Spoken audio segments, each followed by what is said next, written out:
बंधुओं नमस्कार। जय हिंद। वंदे मातरम। मैं आपका दोस्त, चैनल का होस्ट दिव्य नारायण पांडे, अधिवक्ता लखनऊ से एक बार फिर आप सभी के चैनल डीएन वकील साहब के माध्यम से आज के इस अंक में हम लोग बातचीत करेंगे चेक बाउंसिंग केस के बारे में। क्या होता है जब कोई व्यक्ति किसी को चेक देता है और उससे संबंधित वाद खड़ा हो जाता है। क्या होता है जब कोई चेक प्राप्त करता है और वह चेक बाउंस हो जाता है। यहां इस वीडियो में हम दोनों पक्षकारों से संबंधित बातचीत रखेंगे। वीडियो को आखिरी तक देखिएगा तो चेक बाउंसिंग से संबंधित वाद को लेकर के आपके काफी सारे प्रश्नों का उत्तर आपको इस वीडियो में मिलने वाला है। हमारा प्रयास होगा कि हम छोटे छोटे प्रश्नों को लेकर के आपके मन मस्तिष्क में उठने वाले तमाम प्रश्नों का उत्तर देने का प्रयास करेंगे। वीडियो की शुरुआत करें उससे पहले जो लोग हमारे चैनल पर पहली बार आए हैं वो सभी कृपया चैनल को सब्सक्राइब कर लें और बेल आइकन को भी दबाएं, जिससे हमारे वीडियोस के आने वाले नोटिफिकेशंस आपको मिलती रहे।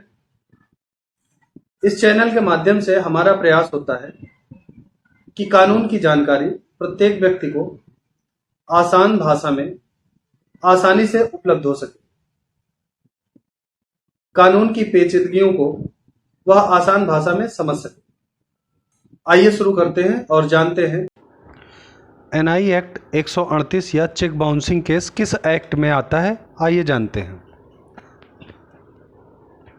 इस एक्ट को हम परक्राम में लिखित अधिनियम 1881 या द निगोटेबल इंस्ट्रूमेंट्स एक्ट 1881 के नाम से जानते हैं, जिसमें हालिया संशोधन 2018 में किया गया है। जब कोई व्यक्ति किसी को रुपए के अदायगी में चेक का माध्यम अपनाता है, यानी चेक से भुगतान करता है, और चेक प्राप्त करने वाले व्यक्ति द्वारा बैंक में लगाए जाने पर यदि चेक बाउंस हो जाता है, तब ऐसी स्थिति में चेक प्राप्त करने वाला एनआई एक्ट सेक्शन 138 में वाद दायर कर सकता है। इसे ही चेक बाउंस केस के नाम से जानते हैं। चेक देने वाले के ध्यान देने योग्य वह कौन सी बातें हैं जिसका उसे विशेषतया ख्याल रखना चाहिए। नंबर 1, जब कभी किसी को चेक दें तो भुगतान होने लायक ही चेक दें।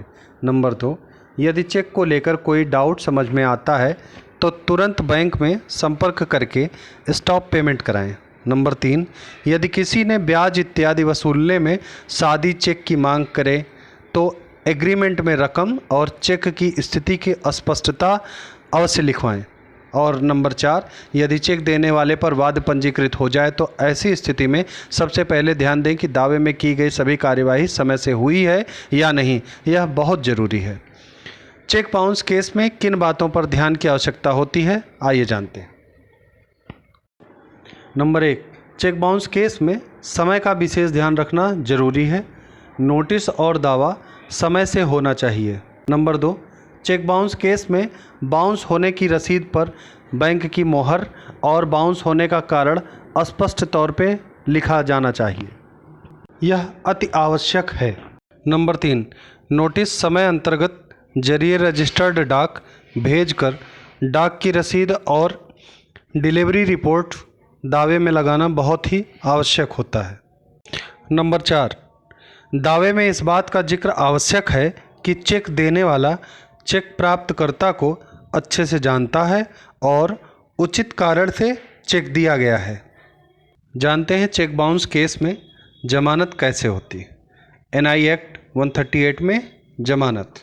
चेक बाउंसिंग केस एक जमानती अपराध है जिसमें न्यायालय द्वारा जमानत आसानी से मिल जाती है।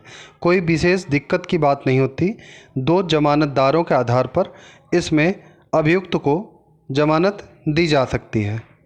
चलिए जानते हैं एनआई एक्ट 138 में कितनी सज़ा का प्रावधान है।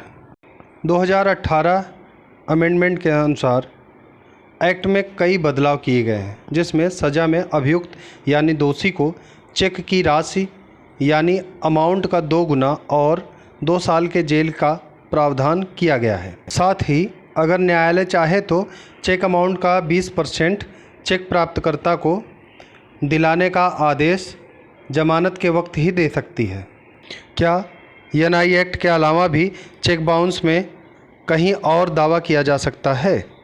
जी हाँ, आप चाहें तो सिविल में रिकवरी सूट डाल सकते हैं और बस आपको सिविल केस में चेक राशि के अनुपात में कोर्ट फीस अदा करनी होगी और 420 का अलग से कंप्लेन केस भी कर सकते हैं।